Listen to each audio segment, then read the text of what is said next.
Cristóvão Colombo ou Pedro Álvares Cabral? Qual navegador você prefere? Descubra agora em mais uma edição do Glitch que está no ar.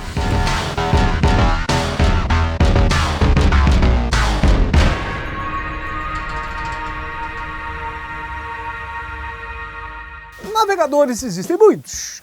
E, atualmente, a palavra navegador deixou um pouco de ser usada para os grandes aventureiros, descobridores das novas terras, dos novos mundos, para ser uma ferramenta que a gente usa no computador, no dia a dia, que são os browsers. Mas que história é essa e por que nós vamos falar sobre isso? A Microsoft anunciou que vai matar o Internet Explorer.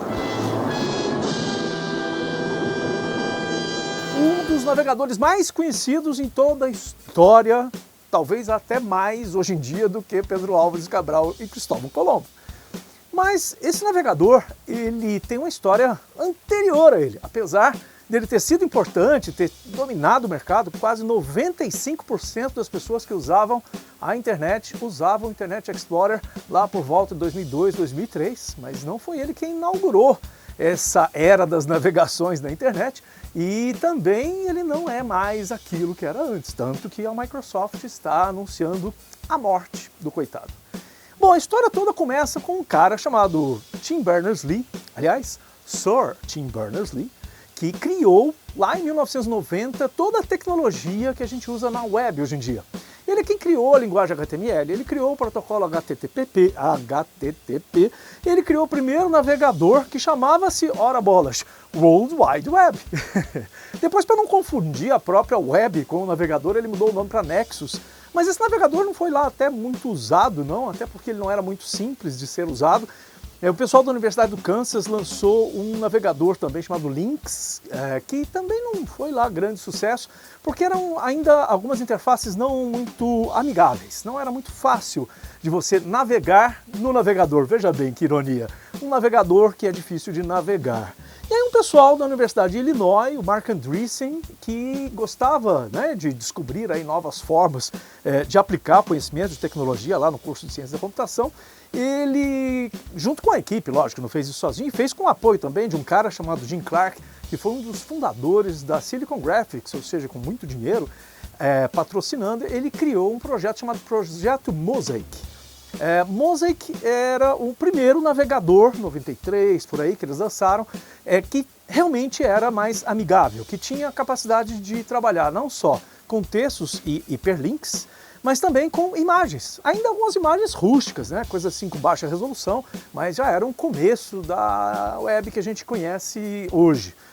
E essa web, ela se transformou numa oportunidade de negócio. Até aquele momento, pouca gente tinha entendido essa oportunidade. Inclusive, imagina só, em 93 nem a Amazon existia, que foi o primeiro comércio eletrônico e que baseou na web para ser esse enorme corporação, né, de coisas, de empresas, de negócios, né, chamado hoje Amazon, nem ela existia. E o Mosaic foi o primeiro navegador onde as pessoas começaram a experimentar a web. Então nós estamos falando aí de 93, por aí. Em 94, o Marc Andreessen resolveu sair da universidade e montar a sua própria empresa, e ele montou uma empresa chamada Mosaic, mas depois ele mudou o nome para Netscape. Esse nome provavelmente você já ouviu, porque Netscape Navigator foi o navegador que eles criaram a partir da tecnologia desenvolvida pelo Mosaic lá na universidade. E a Netscape foi a empresa que descobriu que a web era um grande negócio, uma grande oportunidade, apesar de ela não ganhar dinheiro diretamente dos usuários finais. Eles cobravam só das empresas, o usuário, pessoa física, podia baixar e usar gratuitamente o Netscape. Mas a Microsoft, que nunca foi boba nem nada, e eles olharam aquele movimento acontecendo e falaram: o que está acontecendo? Tem um pessoal crescendo aí, um crescimento rápido demais, usando navegadores para acessar a internet. E naquela época nem a Microsoft tinha entendido muito bem o que era e o que seria a internet. Tanto que tem um livro do Bill Gates, de 94, chamado A Estrada do Futuro, em que nessa primeira edição de 94 ele disse que a internet era uma bobagem, que aquilo era uma coisa para nerds, que não ia nunca gerar negócio, ser oportunidade para ninguém. E aí quando ele lançou a segunda edição do livro, em 95, é o mesmo livro, só que na outra edição, ele disse que a Microsoft era uma empresa de internet. Aí ele entendeu e mandou um memorando dentro da empresa dizendo para todas as pessoas na Microsoft que ela era uma empresa de internet, porque ali sim ele entendeu esse futuro promissor que viria. E aí eles falaram, e agora? A gente precisa concorrer com esses caras da Netscape. Então fizeram várias propostas, quiseram comprar a Netscape, pagaram, ofereceram milhões, lógico que a Microsoft já tinha muitos milhões para oferecer, mas o pessoal meio orgulhoso lá da Netscape falou, não vamos vender não. E aí a Microsoft também, que tem uma prática muito comum, que é fazer, bom, se eu não posso comprá-lo, eu vou destruí-lo. E foi isso que ela fez quando ela comprou os direitos de usar, veja bem, o Mosaic, aquele que tinha sido desenvolvido pelo Mark Andreessen lá dentro da Universidade de Illinois. Eles compraram essa tecnologia, as marcas, né, as patentes relacionadas, e eles lançaram então o Internet Explorer, que já vinha num pacote, né, foi no Windows 95 que eles lançaram, mas foi ainda na segunda edição do Windows 95, foi o Windows 95 Plus, em que nesse Windows já vinha o Internet Explorer que já estava instalado, então você não precisava baixar o navegador já fazia parte do sistema operacional. E isso foi inclusive alvo de uma ação antitrust do governo dos Estados Unidos, porque claramente eles estavam distribuindo algo para quebrar uma empresa concorrente, porque a empresa não teria como ganhar dinheiro, porque já existe uma versão gratuita embutida no sistema operacional. A Microsoft sempre fez isso, e a gente já sabe da história dela ao longo do tempo. E ela fez isso realmente, e com isso ela fez com que o Internet Explorer crescesse e chegasse lá de 95 até 2002 a essa porcentagem que eu comentei agora há pouco, de 95% das pessoas que acessavam a web naquela época usavam o Internet Explorer. Mas isso foi até 2002, 2003, quando começaram a surgir alguns concorrentes. Primeiro veio o próprio Mozilla, e você conhece, já ouviu o Firefox, né? Já ouviu falar sobre ele. E adivinha qual é a origem do Mozilla Firefox? Quando a Netscape faliu em 1998, foi criado um grupo de desenvolvimento de software livre, software de código-fonte aberto, que é o grupo Mozilla e que lançou o Firefox. E esse Firefox foi crescendo e ameaçando o Internet Explorer, mesmo que o Explorer já viesse instalado no Windows. Depois, em 2008, o Google lançou o Chrome, que também todo mundo conhece hoje porque é o navegador mais utilizado dentro da web. Hoje o Chrome derrubou o Internet Explorer e inclusive o Mozilla Firefox.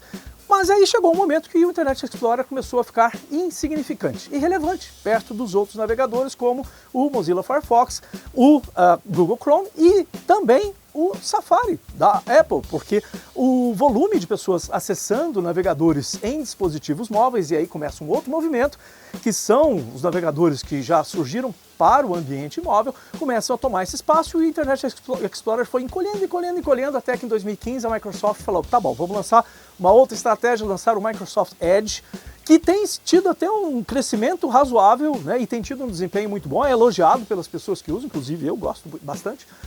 Mas o Edge ainda não faz frente ao Chrome. Hoje o Chrome é a maior fatia de usuários de quem acessa a internet usa o Google Chrome, e o Chrome virou quase hegemônico como era o Internet Explorer naquela época. E por isso mesmo, por causa desse enxugamento, né, dessa fatia do Explorer, e porque a Microsoft está apostando no Edge, ela resolveu, a partir do ano que vem, descontinuar esse velho conhecido, o Internet Explorer, que algumas pessoas vão falar, que pena, outras vão falar, já vai tarde. Mas é assim como no torcida por futebol, cada um gosta do seu, cada um tem o seu de preferência, e as pessoas vão aí trocando de acordo com aquilo que surge como uma opção melhor para elas. O grande problema de todos os navegadores hoje em dia, que é uma preocupação, na verdade, de todas essas empresas que concorrem, inclusive é interessante porque o Firefox continua crescendo, assim como o Google Chrome, e sabe quem é o principal financiador do grupo Mozilla que desenvolve o Firefox? É o Google. O Google põe dinheiro no Chrome e põe dinheiro no Firefox ao mesmo tempo. E os dois concorrem, de certa forma, entre eles, mas a Microsoft, né, com o seu Microsoft Edge, ela entra nessa briga com o quê?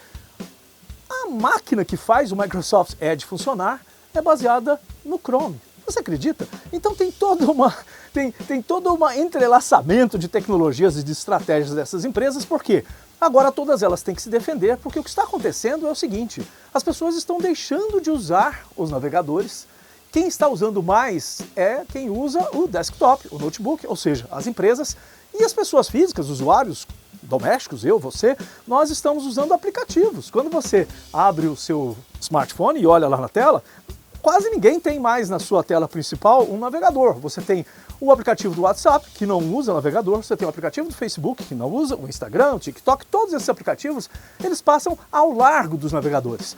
Ou seja, corre-se um sério risco de, num momento, nenhum navegador ser importante para ninguém mais, porque as pessoas vão usar apenas aplicativos para realizar aquilo que elas querem fazer e os navegadores vão ser, todos eles, dispensados. Então existe hoje, logicamente, um movimento para fazer com que eles se tornem importantes. E por que o navegador é importante para essas empresas?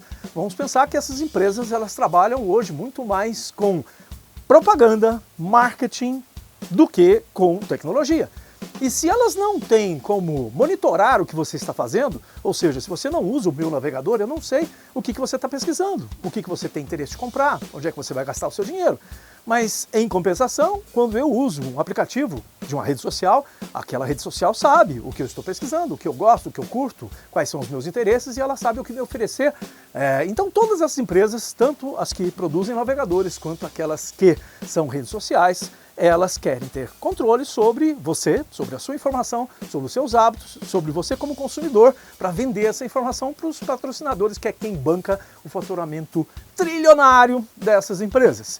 Essa é a história dos navegadores, que é um pouco diferente dos navegadores Pedro Álvares Cabral, Cristóvão Colombo e outros que brigaram muito lá no passado também para descobrir o ouro, as riquezas das Américas. Hoje a riqueza somos nós.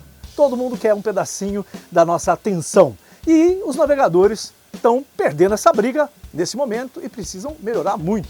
Então tem grandes promessas, tanto o Chrome quanto o Edge virão agora com uma versão muito mais rápida, que consome menos memória, o que é importante para os navegadores, para quem abre 50 abas sabe bem como isso é importante, e com certeza vai dar uma sobrevida e a gente vai continuar querendo navegar usando aquela tecnologia desenvolvida pelo Sir Tim Berners-Lee, que criou toda essa bagaça que a gente usa desde lá dos anos 90, e essa é uma história que eu espero que você tenha achado tão interessante quanto eu acho, e se você gosta de histórias assim, dá um joinha, assina o nosso canal e aciona as notificações para ficar sabendo sempre que tiver novidade por aqui. Eu sou o professor Hélio Lemes e a gente se vê a qualquer momento numa nova edição do Glitch. Tchau!